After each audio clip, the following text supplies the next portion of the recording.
Have you ever met someone and felt like the timing wasn't random, as if they appeared just when you needed them, or when you were most vulnerable?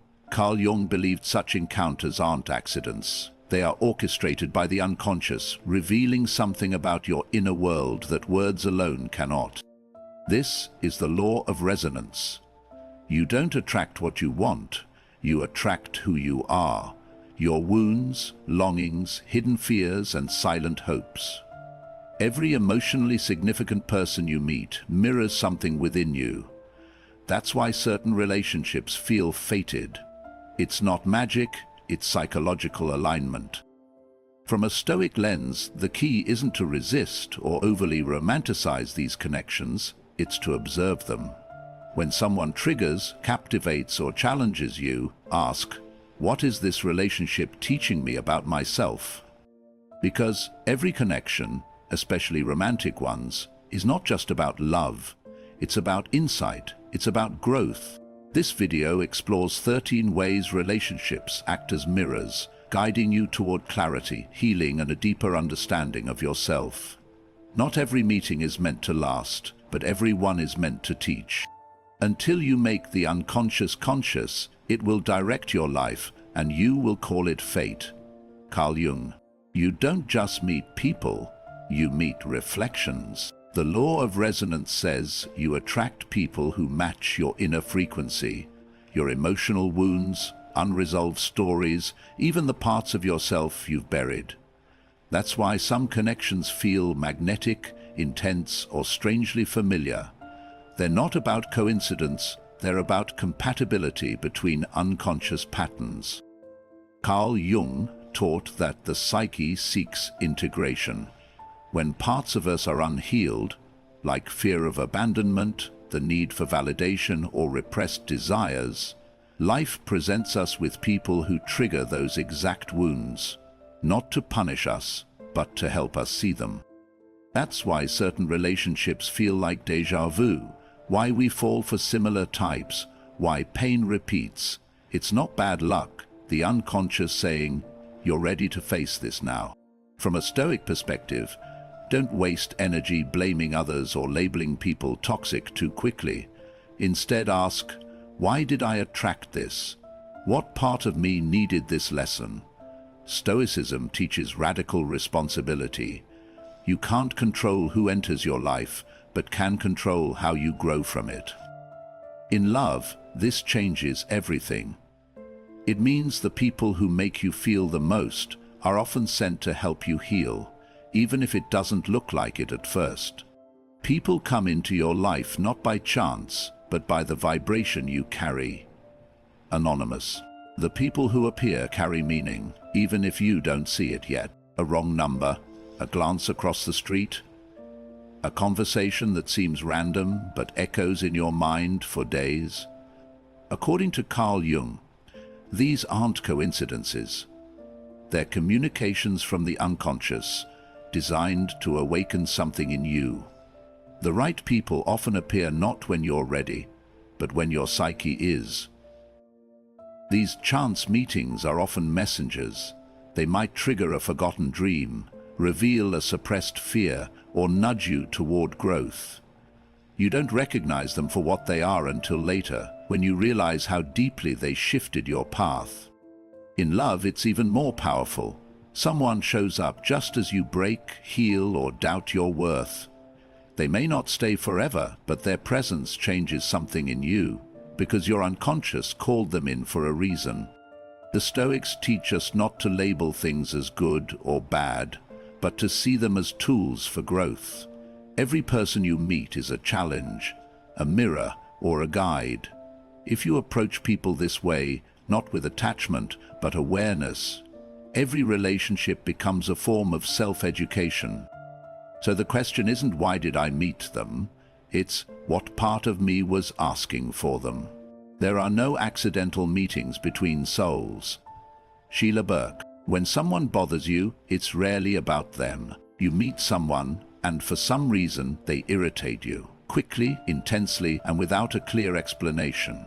Maybe they're too arrogant, too emotional, too demanding. But pause.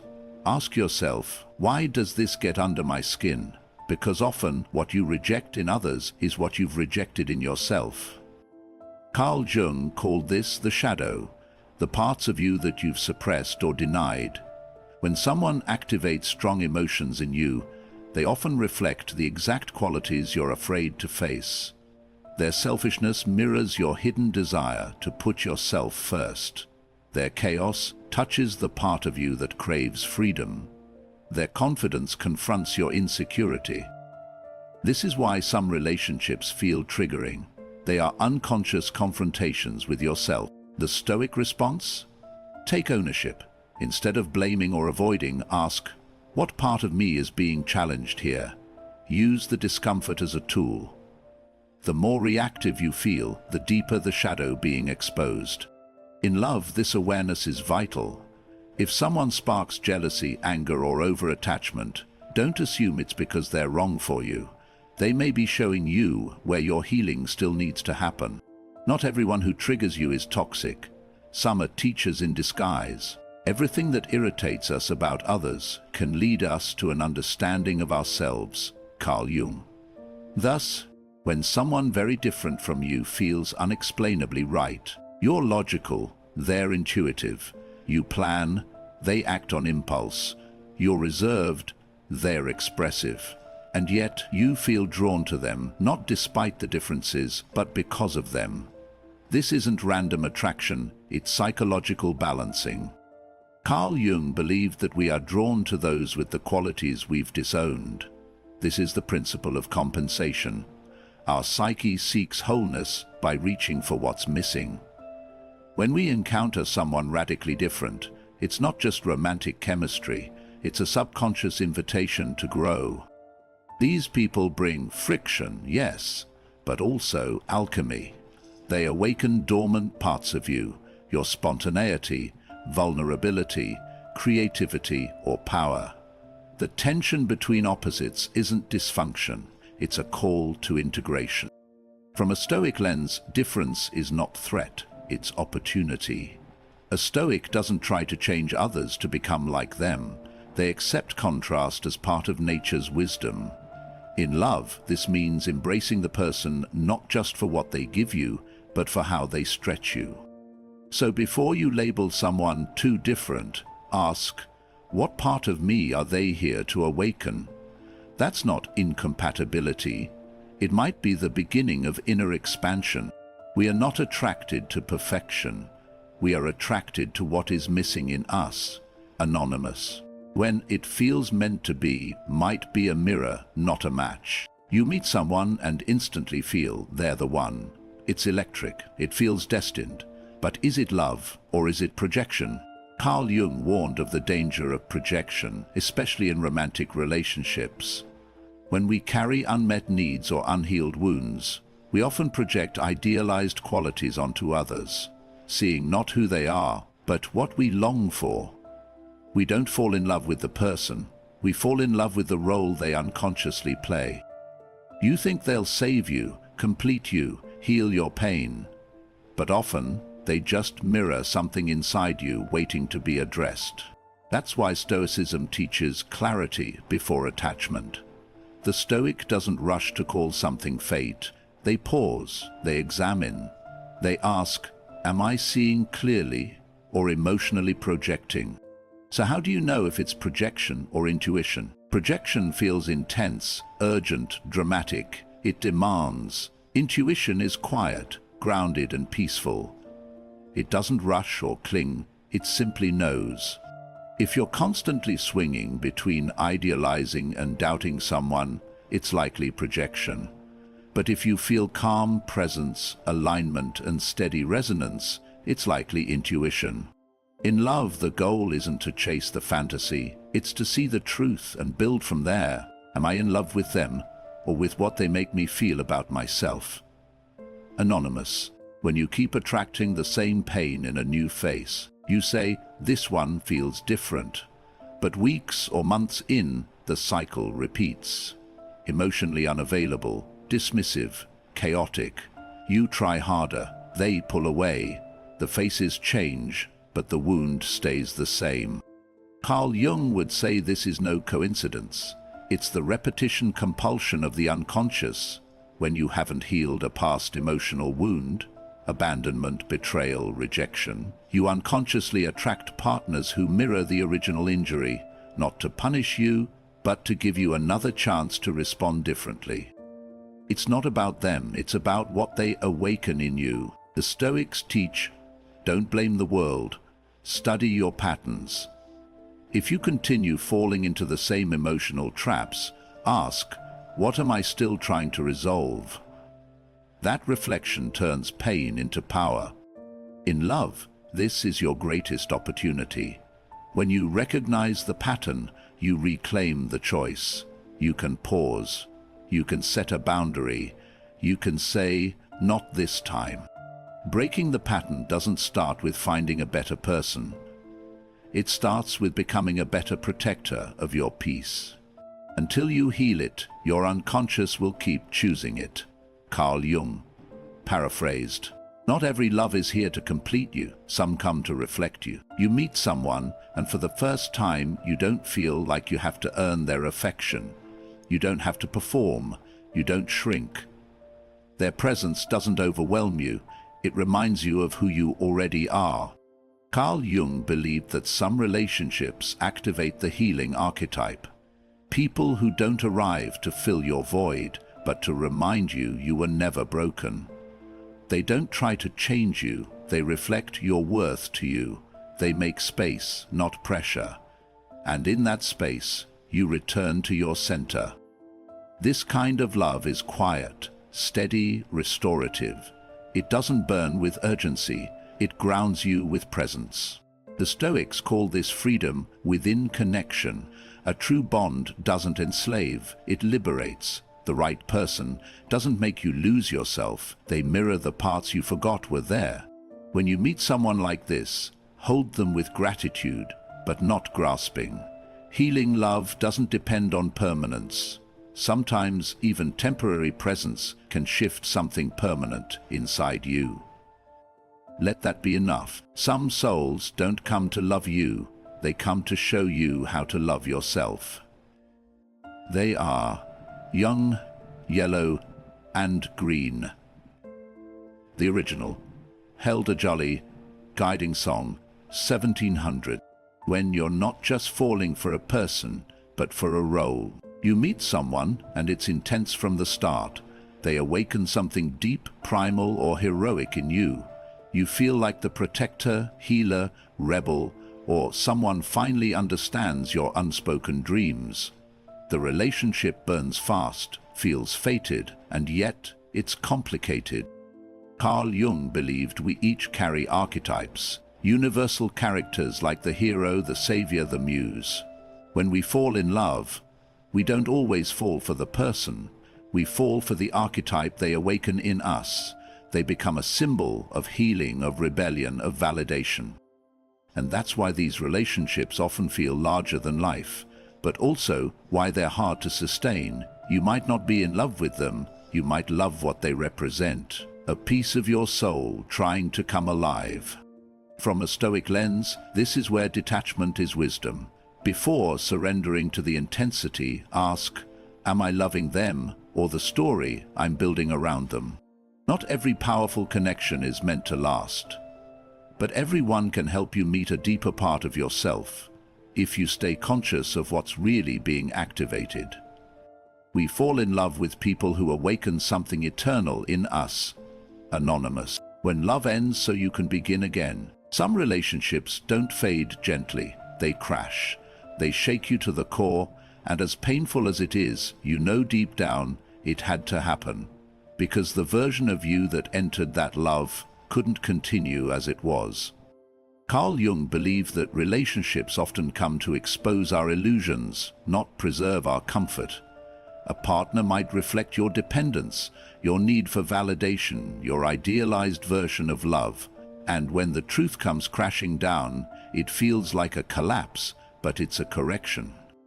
Breakups like this are initiations. They force rebirth.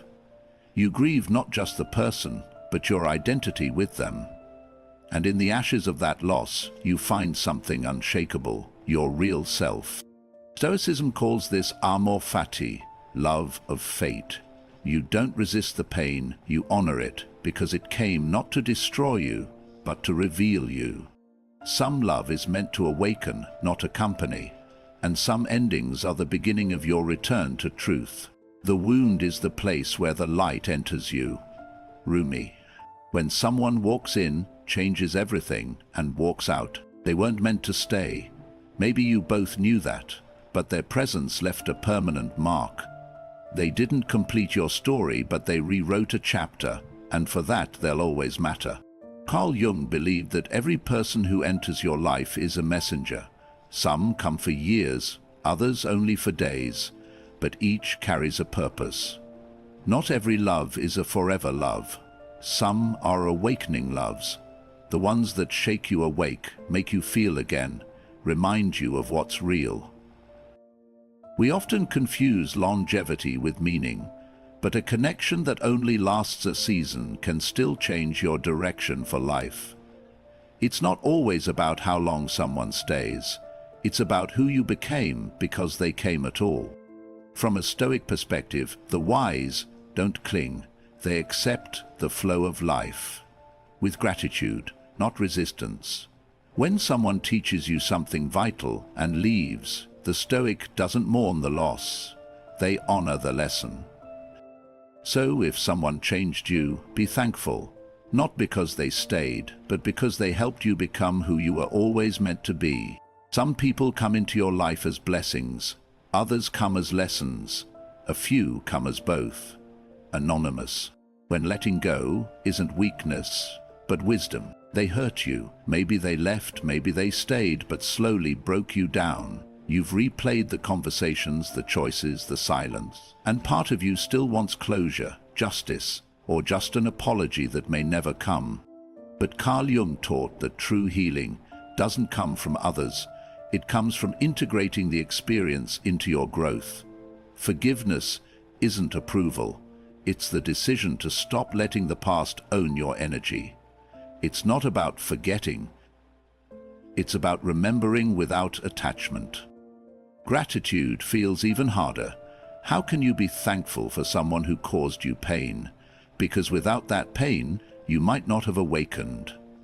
They were a mirror, a lesson, a catalyst, and in some strange way, part of your transformation. The Stoics remind us, peace is a personal practice. You don't forgive for them, you forgive for you. Because clinging to pain is like drinking poison and waiting for someone else to suffer. You can release without erasing. You can remember without reliving. And when you do, you don't just free them, you free yourself. Forgiveness is giving up the hope that the past could be different and choosing peace instead. Anonymous. No one enters your life without purpose. By now you've seen the truth behind the law of resonance. The people we meet, whether they love, hurt, or leave us, are never random. They are mirrors, messengers, or milestones on becoming who we truly are. Carl Jung taught that the psyche draws in what it needs for wholeness. The joyful connections, painful breakups, and strange magnetic pulls all reflect something inside us, something hidden, something unfinished. When we ask, why this person, why now, we stop living on autopilot and start living with intention.